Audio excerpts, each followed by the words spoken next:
Nothing worse than when someone comes up to you and goes, man, I just listed a property and it's sold in 24 hours under contract. I'm like, boom, right in the face. That's awesome. That's neat. You're a good paycheck to paycheck agent. How many open houses did you get? How many of your touches did you get? Did you get a sale pending mailer out? Did you get an open house mailer out? Did you get a just listed mailer out? No, I didn't have time for any of that.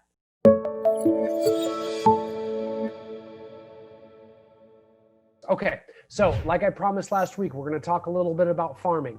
As we move into it, as people are still joining in, I really want to first cover the pros and cons of real estate farming because there's a lot of misconceptions about it.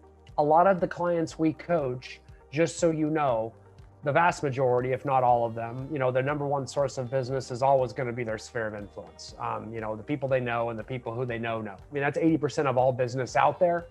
So please understand that 80% of all business, of all transactions closed in the United States of America is undoubtedly, unequivocally, unarguably through people that agents know. Okay, that has been every year in the survey of home buyers and sellers. So if you don't have a bunch of people that you know, you need to hurry and grow that group. Okay, so Zillow is nothing. They're tiny. It's a small percentage, like less than 1% of all the transactions in the United States of America are Zillow. So if you're afraid of Zillow, please don't be. They're that big. Okay, iBuyer's even smaller, tiny. Okay, very few people use and work with agents they don't know. It's less than 20% of the population. That is proven, that is tested, that is known. So stop trying to find a shiny pill, even though I'm going to show you one today that's going to help you do better than your own sphere of influence will do. You need to grow your sphere of influence. I don't care how young you are. I don't care how rich the people you know are. I don't care how new you are to the place where you live. You need to find a way to do it, okay? And if we do try to generate business from people we don't know, as opposed to people we already know, which are the two types of people in the world, right? The people we know and the people we don't. Understand, we're trying to market to people we don't know so we can grow our sphere of influence, not just to get business right now to get a paycheck by the end of the month. We're trying to build an SOI, a sphere of influence, that keeps giving us business over time. If you want to be one of the top producers in your MLS, trust me, they're getting at least 75% of their business from their SOI. You probably don't know it. You probably think it's from something you see, like their marketing or something like that. Trust me, it's not. That's just the only thing you see. You don't see them marketing to their SOI because you're not in their SOI. So all you see is the random stuff, and you're trying to copy the stuff that's producing in the least amount of return for them. This makes sense? That's one of the reasons people chase these shiny magic pills all over the place and try to find these new ways to generate business from people they don't know when it's really very simple right in front of them. However, when we do coach people, I will say the second or third most popular form of generating business is real estate farming, okay? I will say that and online lead generation are both real close for the second pillar of business that follows an agent's SOI, okay? There's lots of other ways to generate business from people you don't know, and we coach and train them all, and I like them all, but I do not like any of them if you consider them in lieu of your sphere of influence. If you don't want to build your sphere of influence, I suggest not renewing your license. I'll be the first to tell you. Just don't renew it. You got a tough road to hoe. You're going to fight this and you're going to fight it and you're going to swim upstream and the stream's going to beat you sooner or later because you're going to burn out. So you must grow your SOI. And you'll hear those words forever, hopefully, and sooner or later it will resonate why you're struggling so hard and why you're having a hard time living paycheck to paycheck. When are you ever going to freaking get that SOI database together? I want you to hear that because I know agents that have been struggling with that for 20, 30 years. And it's painful to watch. So it's not going to be on my watch. It's not because I didn't warn you, okay? Because all top agents, that's the big source of their business. It is what it is. That's how they're able to be top business. It just people start calling them and you wonder why. It's not from people they don't know. That doesn't happen in real estate. Okay? Not that much. Okay? However, geographic farming, so I hope that's a caution to everybody. You're not leaving SOI to go into geographic farming. You're doing it in addition to trying to create a second lead source, a second pillar of income alongside it. Now understand, geographic farming is wonderful. Some of the pros in it is you do get to grow your SOI because you're going to meet lots of people that are going to start to recognize you by name, and your SOI is going to grow and they will become repeat customers, and they will also refer you out to other people that they know. So it does kill two birds with one stone. You grow your SOI and you generate business right now from people you don't know. Here's the second best thing about being a farmer. If you get a listing appointment, it's your listing. Does that make sense? Like, you're not going to lose the listing to somebody else. They don't know you and they called you. If you think going to a listing appointment with someone in your SOI is easy because they already know you and trust you, that doesn't mean they respect you. You know how I know that? Because the minute you tell them the price, they start arguing you on price. See what I'm saying? They know you and they like you and they trust you, but they don't necessarily respect your opinion on price enough yet. So you still got to fight them on price. Guess what farmers don't have to do? They don't have to fight on price. Why? Because they didn't call you because of a peer relationship. They called you because they respect what you do. That's it. They don't even know you. So the only reason they called you is when they respect you. So when a farmer walks into the house, it's like freaking diva time. You walk in, the kids drop to their knees and start worshiping you. Like the family starts looking at you like, wow, he's really here. Oh my gosh, will you sign an autograph? And they, like the oldest daughter's got a tattoo of you on the shoulder. And when you say we're going to sell it for that, they say, let it be so. Let it be so. And then they sign the listing agreement. And then you drop it and you're out. Done. That's what it feels like to be a farmer. Because you've marketed in there for long.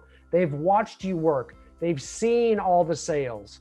When you walk in, they even tell you right off the bat, well, her cousin's in real estate and my best friend's in real estate, but we worship you. We watch what you do every single week. Like, you're a celebrity in the household. So when it comes down to your opinion, you're like, yeah, we're gonna need to list it for $450,000. They're like, yes, sir. Very different. That's a pro, okay? That's a neat thing about being a farmer. You walk out like a celebrity. You know what the negative thing is?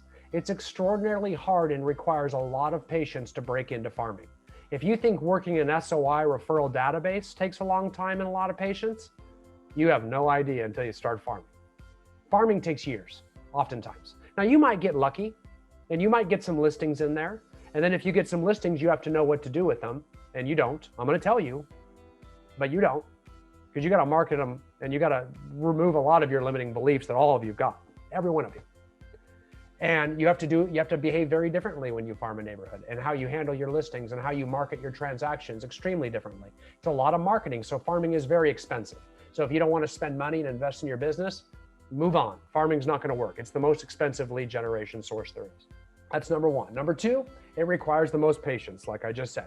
So it's going to take a long time. I have clients that have farmed neighborhoods 3 or 4 years before they got a listing. Now, once they got a listing, it's pay dirt though, because one listing becomes 2, becomes 3, becomes 4, and you can start to count. Once you've saturated and evidenced your success in a neighborhood, you're going to see what's going to happen is that business comes back. Okay, and it just keeps coming because the neighbors see it, and you become in front of them. They see your sign and they see all your marketing, and you got to market every which way from Sunday. Okay, if you want to do it, and then you can control the neighborhood, and then you can count on each neighborhood that you farm, maybe anywhere from $100,000 to $250,000 of set income a year from each neighborhood, and that feels good. And it's something that a lot of people do not experience in real estate. They don't have set salaries, but farmers do. They can count on how much each neighborhood will produce, how much each crop will produce during the harvest season, which is spring and summer. And that's the language farmers use. Okay.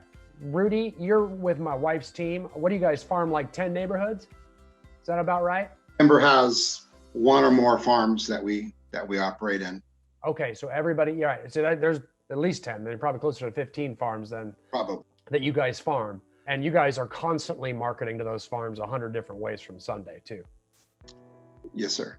Yeah. Right now we're doing a canned food drive. And so we're out in our farms this month, handing out, just again, promoting our business, doing good for the community, and also just getting in front of our customers. Right. Like about 2 months ago, you were putting snow cone, like an ice cream truck or whatever, a snow cone truck was going through each of those farms as well too, each week.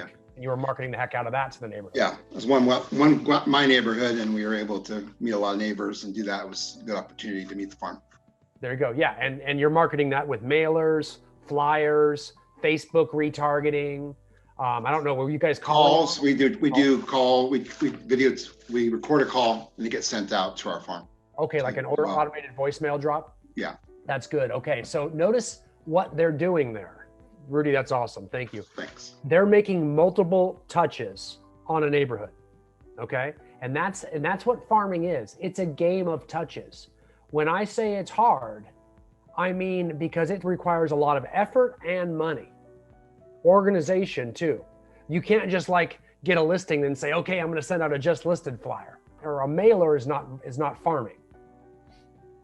So if you want to win and take over a farm, and let me tell you, it is extremely competitive. Because when you hold a farm, you hold it and you destroy all oncomers who come to take it from you. If you're not up for competition, don't be a farmer. Because it's very head to head. I know my wife in some of her farms goes up against the same freaking agents in every listing appointment. And it's very competitive. So understand that. Their marketing's competitive. They watch what they do. They watch what they offer. Okay, so understand that. It's a lot of pressure on farming. But again, you become a household name. So if you like fame, go for it, right? I love it because you can pick your price point. You know what I mean? If you want to, you can work right in your own neighborhood. And if you like neighbors and community, you can get to know your community like Rudy was saying. If you want to increase your price point, you can go for the neighborhoods that have the highest price point. You can pick your average commission amount that way. So you can, and that's just stuff you can't do with anything else. But you will have to market and you will need some organization behind it. It is a game of touches, which means the intensity and the frequency of which you can contact people will increase the likelihood of your success. The more contact, the more touches. Sound familiar? Sounds like an SOI database, doesn't it? Doesn't it sound like an annual database contact plan? Doesn't it sound like a 40 contact plan, a 33 touch plan? Same deal. You stay first of mind. You repeat your contacts to get that mind share. And pretty soon you're a household name and they have no doubt who to call when it comes time to list or sell their home. Now, there's no better time. And a lot of you are thinking, well, how do I pick a farm? How do I break into a farm, right? Understand, there really isn't a lot of science here on farming because you could say, well, I'm going to look for the neighborhoods with the highest amount of turnover. That makes sense. I get that. A lot of sales happen in there. So a lot of opportunity to get a listing and break in. Problem is, you're also, the ones that haven't had a lot of turnover, those are the ones that are due next, So there's two controlling thoughts. So I actually disregard both of those because I've seen both work and both are in direct contrast with each other. The ones that have turnover or have very little turnover. I do think you want one that is large enough. So like you want one that's at least 100 homes or you're wasting your time, in my opinion. You're going to start to see, if you pay for any, mailers, in bulk is where you get the discount anyway. So you need to be up over 100 homes. Don't farm a neighborhood of 30 homes, that is going to have a turnover problem. But I'd pick a larger farm area, and it's much easier to break in when you can make a lot of touches. And the only way you can make a lot of touches is to have a listing. Okay, so you need to get a listing. Okay, you can only say, hi, I'm Rudy, and I'm your Royal Oaks expert so many times before you start annoying people, because that's marketing Rudy. However, if Rudy says, hey, I'm Rudy, I'm your Royal Oaks expert, and I'm marketing your neighbor's home for sale. And then the next marketing piece says, and we're having an open house. And the next piece says, we're having another open house. And the next piece says, hey, it's sale pending. And then we get the contingencies removed and we say under contract. And then after that, we say just sold. And then we send out a new market update. I've now done 8 touches. Oh, and mind you, those were just maybe flyers on doorsteps or mailers. We could have done 8 emails to them all too. We could have done 8 voicemail or 2 voicemail drops to invite all the neighbors to the open houses. We could have retargeted Facebook ads to everybody in that neighborhood. Okay, Jacob asked a question, the 100 to 250,000 I just spoke of, that was not cost at all. That was the expected income per neighborhood. And that was just an example. I mean, depending on your price point and how many farms are in your neighborhood and how well you've saturated the neighborhood as a farmer, that number could have been all over the place. But for that example, I was talking about income. Does that make sense? So scooting back to that school of thought, we need now, you can survive and make touches and make contacts in a farm without a listing. But again, you can only go so far. So you have to start doing things so that we're not always just marketing, hey, it's me, Rudy. Hey, it's Rudy. Hey, sell with Rudy. Laying on your side on a couch, meet Rudy. Only so many times can we do that without negative attention. They're never going to have a hard time with you marketing one of their neighbors' homes for sale. They appreciate that. They respect that. And quite frankly, they're nosy. All neighbors are. They want to know about that. So that's great. Otherwise, for you to add value and come from contribution through your marketing, you have to do things like Rudy's talking about, like organize a charitable event so that you do a canned food drive for the whole neighborhood, or move in a snow cone truck to do a client event. Now all your touches and all your contacts through all those different communication channels become value adds that they appreciate and they respect, which takes coordination. It takes client event contact plans. It takes farm plans, which we're going to show you some of those. Does that make sense? And you can do those. Those are what I call filler events in between listings, because the best thing you can do is have a listing.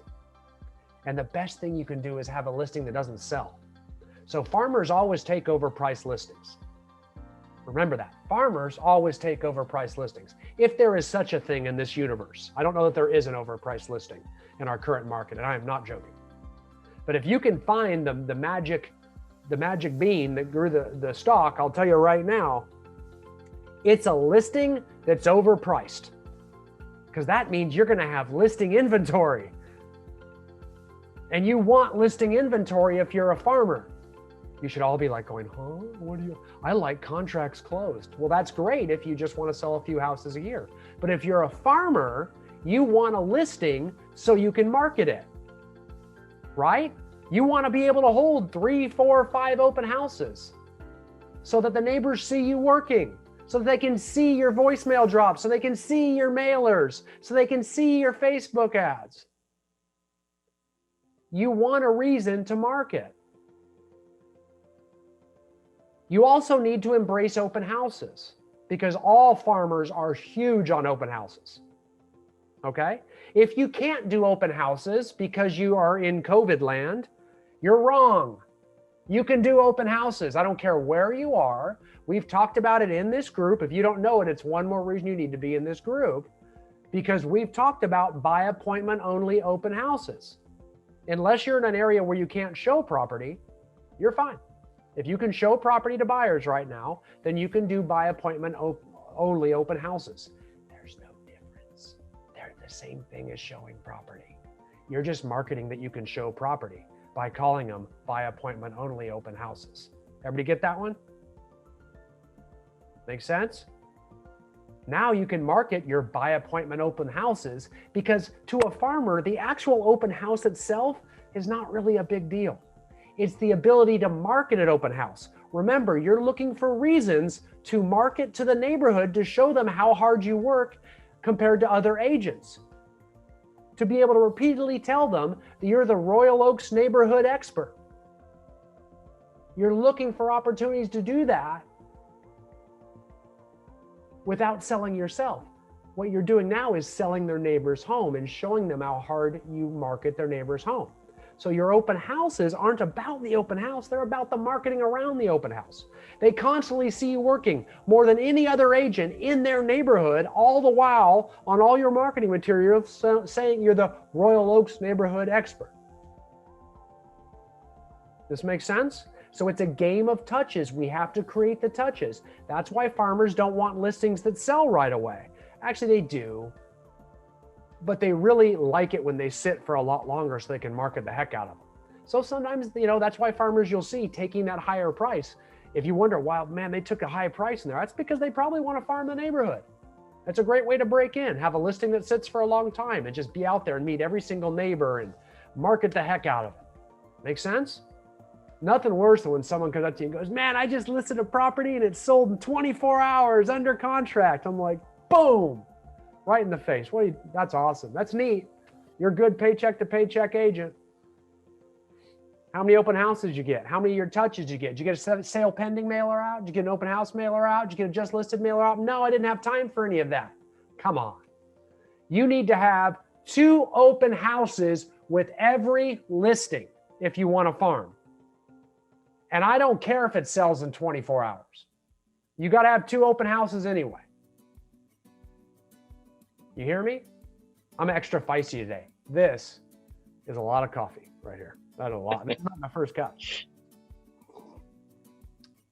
So that's what you get. Hopefully this isn't your first time tuning in. Does that make sense though? I want 2. And the excuse isn't, but my listings sell too fast. That's a lazy excuse. Or it's an ignorant one and you don't know what to do. I'm not sure. I'm going to tell you what to do though. Okay. So now imagine if you have a listing appointment like this, because we need to extend those touches. It's a game of touches. So imagine we have a listing appointment over here, and don't worry, I'm going to give you this script here, where we talk about that we often find the vast majority of homes that sell at a price close to our listing price, or in this market, above our listing price, sell within the first few weeks of putting the home up for sale. And I have had great success when we generate multiple offers from different buyers at the same time. So more often than not, this occurs within those first 2 weeks after putting the home up for sale. So it's important that we hit the market hard through everything we do, mailers, flyers, telephone calls, and open houses right off the bat, because oftentimes we're gonna market this to the thousands of other agents in our MLS, and they may bring us an offer, but oftentimes we find that now again, I'm going off script right now because I just have a hard time reading this all to you, but we find that the purchaser of a home oftentimes comes from a friend, family member, or acquaintance of someone that already lives in the neighborhood, right? So that's why we try to have 2 open houses right off the bat. When your listing goes live on a Thursday, we're gonna have an open house that first weekend, and then we're gonna have a second open house scheduled for the second weekend. We do this every single time. And we're gonna have both open houses, even if your home sells in the first 24 hours. And here's why. You know, when we put it up for sale, we're gonna get offers in from other agents, hopefully. And like I said, maybe from the existing neighborhood, but then we're gonna counter offer them, right? We're not gonna necessarily take their offer. We're gonna try to get them up to maximize your proceeds. And what's really neat is when we're in counter offers back and forth, you know, the buyers are getting really excited about the property, and then Saturday rolls around and we're going to have our open house anyway to really put the screws to them in the negotiation. We want to have that upper hand in negotiations because you know they're going to drive by that thing. They're going to have their sister with them, their girlfriend, their kids, and they want to go show them that house, at least drive by it. And then they see 20 people walking through it for an open house. And they're like, man, those people, they're all going through our house. So now all of a sudden what you've done is shown them that there's other competition if they don't hurry up and take your counteroffer. See what I'm saying? See how we put the screws to the negotiation process. We don't just like put a sign in the yard and wait. We're actually going to keep putting it to them. And we're not done then yet either, because even if we do go under contract, we're not done with negotiations. They're going to inspect it. They've got an appraiser that's going to come out. If the appraiser comes in low, then we're back to negotiations on how much we're going to get them to come up in price with cash to make up the difference. Or there's going to be inspections and they're going to want work done and want us to repair things or do things. But if they know that we're having a second open house, or that we've had a second open house, and that we did it because we were collecting backup offers in case they got too greedy in those negotiations, we're going to keep the screws to them. You see how this is different than what any other agent does? Do you see how if you go up against me in a listing, I'm going to kill you? Because your value prop doesn't keep up with me. You're just going to say, here's what we're going to do to market the house. We're going to put it here and we're going to put it here. And I'm sitting here coming across the table, clawing at them. Like they're like actually seeing an agent that they don't think's lazy. You see how I get FSBOs? because they're thinking considerations they never thought of before. Because I'm showing them I'm an aggressive marketer and I'm going to get them, and I'm not going to stop. I'm going to keep trying to maximize their proceeds all the way through. And what's so funny is the agent that comes after me, you know what they say? Well, we find that open houses don't really work. You know they're out. Because now they look lazy. I look like the one that puts out all the effort. See what I'm saying? So I made all my competition. That's how farmers do it. They outwork SOI agents. Because you might have people in your SOI, but if they interview you, and now it's a matter of the guy who's better at it in our neighborhood, that does more, or the person we have a social responsibility to.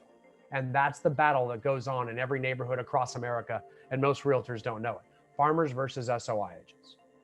And this is how the farmers will win if they really farm. Most people don't really farm. Most people just send out a market update every quarter in a calendar magnet. That won't cut it.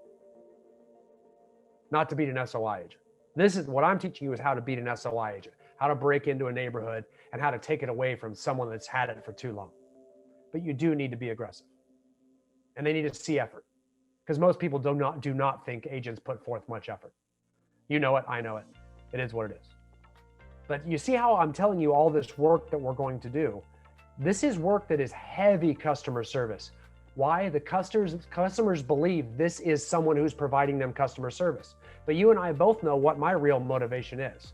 It's to get more listings from it. So I've now intertwined lead generation and customer service and put them on the same course. So the more customer service I provide is also the more lead generation I provide. So it makes the client happy and me happy. Make sense? A lot of action though. So if you want to farm right, we farm right. And that's how we do 2 open houses every single time. That's how we use it in a listing appointment to really ensure that they see the push. Okay, so is that Red Bull in that coffee? No, Mike, I quit that a long time ago. And that's good though, you know me well. I took an overpriced listing by about 100,000, 2 weeks live on the market. We got an asking price over 1.5 million or 155,000. That's awesome. Yeah, without appraisal contingency. I don't think you can take too high of a listing in this market. So I like that one as well too. Yeah, this would work on the buyer side as well. Absolutely. Great one, Jacob. That's a very good point, actually. When you have a buyer side coming into a neighborhood, you won't get as many touches because you can't do the just listed, you can't do the open house, but you can do sale pending. You can do just sold. You could do meet the neighbors, absolutely. You can even, in any MLS in the United States, at least, you can, put your sign in the yard after it closes for 2 or 3 weeks. Take the other agent's sign out, put your sign in the yard. Believe it or not, you can do this. I know a lot of you think you can't, but I guarantee you can, because that one's been tested in court. And you can, the script for your buyers is, hey, I really want to sell more houses in this neighborhood. I love your neighborhood, and I want to be the agent of choice in here. So if you wouldn't mind, could I put a sign in the yard after you move in and take ownership just for a couple weeks, so that people know that I actually participated in the sale of this home as well too. And they almost always let you. I've never heard of someone not letting you. And plus it gives closure, because a lot of homes don't sell and they don't know they have a new neighbor. So this lets them know it's a new neighbor. And you'll put a sold up, don't just put it up like it's for sale. You're not allowed to market a listing you don't have. So you want to have a sold sticker across it or a sold rider below it. I forgot to mention that. Then it is illegal. But if you put sold on it and you're not marketing a listing you don't have for sale, you're totally fine. And it gives that closure. Okay, so that's a very aggressive tactic that, of course, I love to help take over and break into a farm as well. Jacob, thank you for catching that, because you are 100% right there. That's a good one. Make sense? Some farming tactics there for you. Okay, so that little script I am going to make sure I put in there. Let me switch over to our screen share again. So that script I told you about there, how to use it in a listing presentation and how to set it up so you always have 2 open houses regardless of how fast your home sells. We hold 2 every single time. I think you should always hold 2 unless it's a house you really don't want to represent the neighbors on. We call that spot farming, when you just always try to farm around every single listing you take. And once you get a second listing, then, oh, okay, that's my new farm. That's a great way to pick, where your farm is, because now you've got the traction of 2 sales. You can market them as, sold and active and sold and pending in your marketing. And so you can always, you can have a lot of traction after going through all those touches that I told you about for 2 listings, that's usually enough to hold and take over a farm. So that's how we set it up.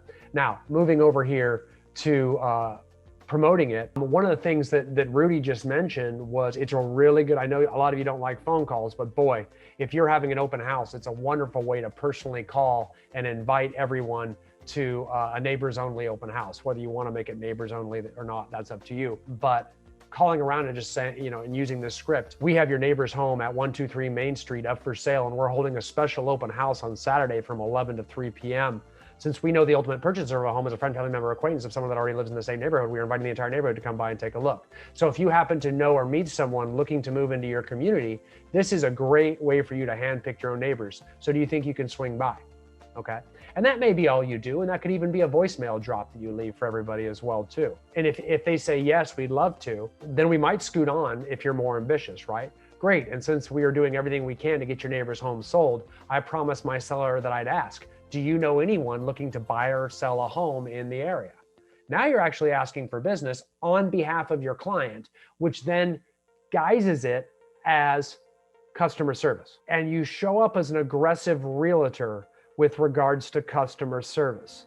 And if you don't think they want that, you are absolutely incorrect. It's kind of like how you may or may not like an aggressive attorney until you need one. You want an aggressive realtor when you hire one, when you're thinking about buying or selling.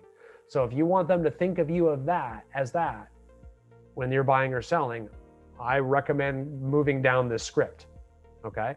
Now, another possible follow-up question, and by the way, it's my intent to specialize and focus my practice in this neighborhood. So I'm providing all of the homeowners a complimentary value of $500 with the hope that they might consider interviewing me when and if they ever decide to sell their home in the future.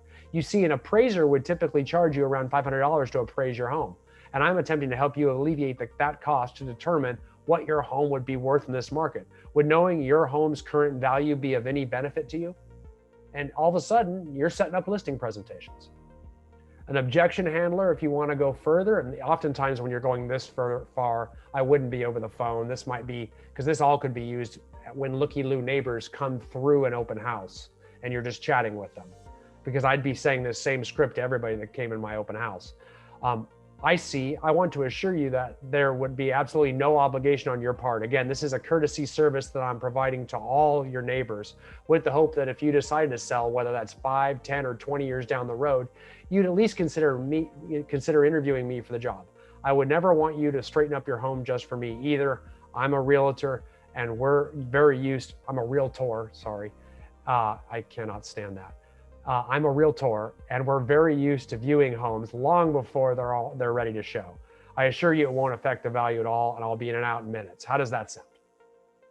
Okay, so we're trying to get in that house for a listing presentation for one of the neighbors. That's why farmers and people that hold open houses don't just have them to turn buyers. They're really looking for the looky-loo neighbors. So you need to have a script for that, okay? Make sense? So that's the idea there. Is we are really trying, I'm going to put that script here in the chat room here at the end as well too, so you've got it. Any thoughts or comments on those two? Because I'm going to show you one more thing that I'm going to give to you here. And it's just because we're on the topic of open houses. And remember, there's nothing more important to a farmer than open houses. It's a huge part of farming because, and here's our open house systems checklist. This is a Word document, so it's fully editable. But these are some general systems for every open house you should be doing to maximize your marketing contents out of it. And I'm going to throw this in the chat room as well too, but it talks about preparation, administrative support if you do have help from people on a real estate team, all the things we're going to do in advance, action steps for each day of the week leading up to the open house to maximize your marketing opportunities, even what we do after the open house all the way through. Okay. So I'm going to share that with you so you can go through it. I'm not going to spend time. It's a lot of administrative steps and marketing steps that we've talked about. So I'm not going to spend too much time there going through it.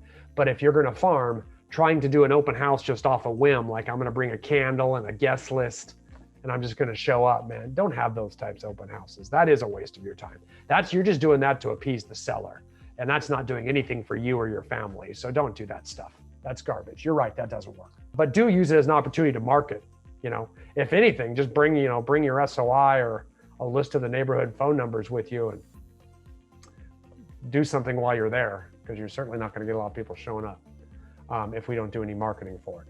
Okay, because we want to get we want that neighborhood to see us. And that's a big one as well too, is for open house marketing, learning how to do voicemail drops, learning how to get the contact information of the people that live in the neighborhood. These are things you need to learn, okay? And these are things you need to work through. Learning how to retarget Facebook ads back at the neighborhood. These are all ways you need to learn how to market, okay? Because you're going to target the area, the community around it. So you have to become good at marketing. That's what they hire you for. They don't hire you to be a good counselor through real estate issues. Trust me, they expect you to be that. That isn't going to get you hired though. They want you to expose their property to the most people through your marketing efforts to fetch the highest price and in turn get them the highest amount of proceeds. That's what they really want. So you need, if you really do believe in your service and your ability, you need to get good at that. So we can't get frustrated with it. That's what farmers need to do. Okay? So it's very important. I've told you about Cole Information Services, how you can buy. You want to say you're with Icenhower Coaching because you get a big discount if you use them. They're like $99 a month for, I think, a minimum of 3 months. That'll get you a good chunk of the emails and phone numbers, not all of them. But you got it easier than the rest of us had before that was available.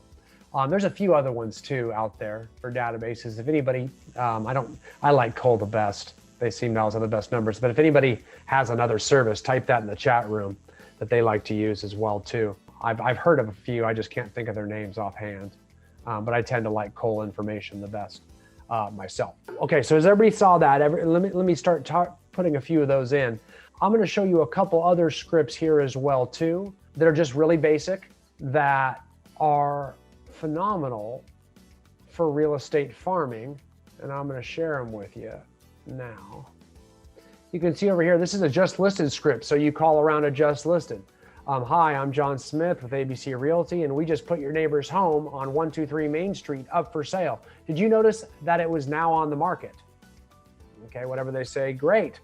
On the John Smith Real Estate team, we do everything we can to get homes sold, and we know that the ultimate purchaser of a home is often a friend, family member, acquaintance of somebody that already lives in the same neighborhood. So do you know anyone looking to buy or sell a home in the near future?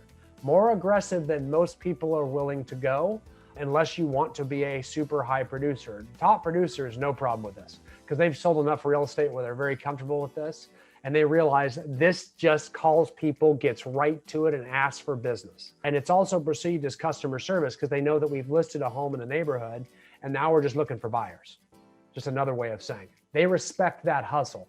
So what'll happen is, depending on the size of your neighborhood, what ends up happening with that is if anybody's thinking about buying or selling in the next year, which usually a pretty good chunk of people that you're in a neighborhood usually are thinking about selling within the next year. If they get a phone call from you with something as strong as that, they're going to start thinking, maybe we should list with that guy. That's the first realtor I've ever seen that actually hustles. Maybe we shouldn't use your niece, Janice, who just got her license, or your uncle Dave, who's got a big Mercedes and that big house, probably wouldn't lift a finger for us. That guy hustles. See how you show the hustle? That's what farmers do. I apologize if you have a big Mercedes. I don't know why I said that. It could be a pickup truck. I don't know. But that's the idea, is we're trying to show that hustle. Yes, thank you, Nina. That is, someone mentioned Mojo. Mojo is a great circular dialer that also gives you neighborhood contact information now. I forgot about that. That's a good one too. So Mojo, if you get a Mojo auto dialer, they actually do give you neighborhood contact information as an added feature. So that's another place like Cole. That's a good one. So thank you for that. So we've got a just listed script. We've also got a just sold script that I'm going to show you really fast. These are all my not all, these are a lot of our farming scripts, but you can see here, if I expand it a little bit and get it situated just so, You can see it says, "Hi, I'm John Smith with ABC Realty, and I'm proud to say that we just sold your neighbor's home over on 123 Main Street, but we have a new problem. We generated so much interest in marketing the home that we had several interested home buyers that also want to live in your neighborhood. So we are now reaching out to all the neighbors to see if you know anyone else that's looking to sell their home in the near future." Now, don't be a liar, okay? So if you don't have them, that's okay. Because when you use the word "we have buyers," you might be saying the royal real estate "we," which is we, everyone in our office, we, everyone on our team, or we, the realtor community that are all members of MLS. So if you had multiple offers on your listing, that works. I'm cool with this. We're not a liar. We had way more interested. We're trying to get more listings because clearly quite a few people that made offers want to live in this neighborhood. I'm good with that. And you should be too. I don't think, you know what I mean? So at that point, even if you had interest, or even if you know of people that want to buy, that's fine. Because we, for quite a while now, we've needed listings to keep up with buyer demand. If you haven't, I think it's been since 2012. So it's a good solid 8-9 years that we're going on now, where we've needed more listings to keep up with buyer demand. So we do need them. Okay. So that's a great way to flip the scripts, because like if you've got a farm of 250 people, the idea that you're going to be able to call all of them before it goes under contract and make just listed calls, probably not going to happen. You're going to have to switch gears and move into a just sold call. But if you're looking for numbers to call, holy moly, this is easy. There's people to call all day long, and you could call them, you can text them. These are things you could say in door knocking if you want to door knock. These are things you could say to everybody that comes through your open house. Every looky-loo neighbor. Endless conversations.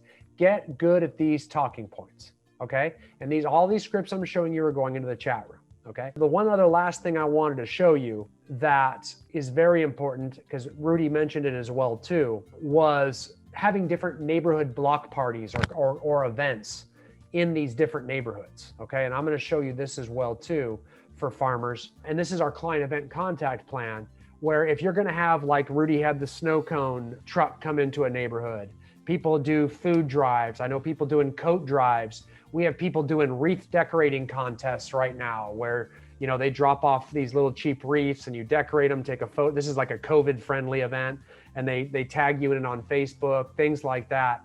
Endless ideas of ways to market to neighborhoods. And I'm gonna show you a lot of those ideas and give them to you. But if you do it, don't just do it, like market it. So you can see how you can actually over 3 months use an event as a basis for contacting everyone in the neighborhood multiple ways. This is how to get 15 total, I said SOI contacts, but this could be farm contacts leading up to an event where you're calling for 3 months. So the calls continue, but you've got to save the date email, a save the date mailer. You start the phone calls in week 11, and then you can start doing direct personal message on Facebook to everybody that you're friending from each neighborhood. You can then mail a formal invitation, then you can do a formal invitation email, and then you can do formal invitation direct personal messages on Facebook. You can post the event invitation on your Facebook page, email drops, bulk text messages, blah, blah, blah, blah, blah, all different communication channels, a bunch of different ways so that we show and evidence all of the different things we do to market, right? Then you can just see like the husband and wife pulling out of the neighborhood, seeing one of your open house signs with an arrow saying open house this weekend. And they're like, man, are you sure we want to list with your cousin?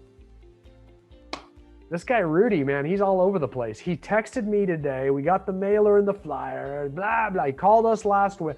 I mean, I've never seen anybody work so hard to list a property. Guess what? When Rudy walks in for that listing appointment, it's going to be mic drop. Like the guy's going to be like a celebrity. They're going to know him 100 different ways because no agent does all this stuff. If every freaking agent would act like this, realtors would get a much better name and people would think we'd worked harder. To be perfectly honest with you, there wouldn't be so many FSBOs. Zillow wouldn't be a problem because they would actually see every single day all the things realtors do to generate traffic and interest to market properties.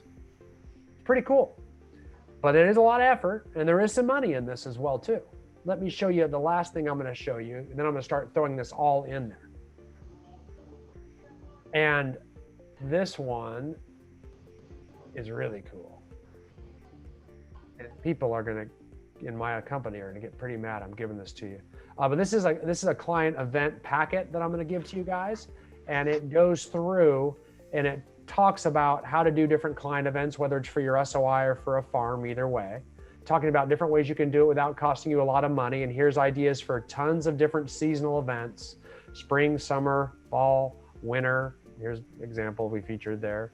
How you can do it around breakfast, lunch, dinner, dessert. How you can do it for adults only, the 21 plus crowd, cocktail parties, family friendly events, et cetera, parade watch parties, charity and community events. It's the biggest collection of client events that I have. Virtual events, hey, virtual events, timely, look who's out in front of stuff, all the way through different ways, contactless, safety first. There's Robin, that's my wife right there with one of the many events that she did. I haven't even looked through this. This is the first time I've looked through. Socially distance, even more, look at that. Timely, general tips all the way through. So I'm gonna throw that in there for all you guys too.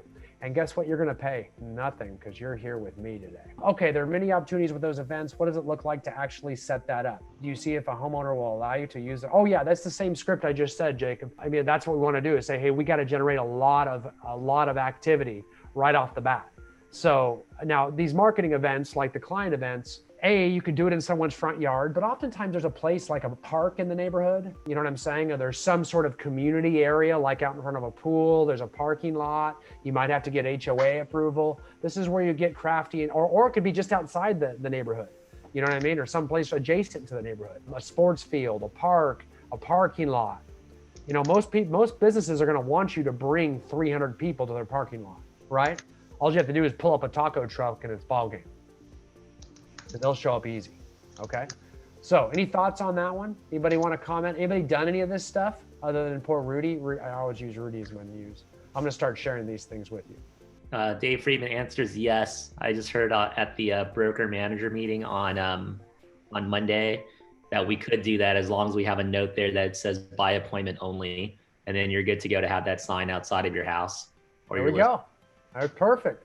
Yeah, and I think LA County is one of the most restrictive areas on COVID in the country, from what I know. There's very few places that are as restrictive right now. Most places are having, I would say 95% of the country is just wide open on open houses. Just if that shocks any of you, I don't know. But I don't know many places that are disallowing open houses right now. Not even in California. So pretty interesting there to a lot of people. So anyway, hope that does help, and keep coming back, man. Tell a friend too, because the bigger this gets, the better this gets. Download everything in the chat room. There's a whole bunch in there today too. I appreciate you guys. Have a wonderful week. Stay safe.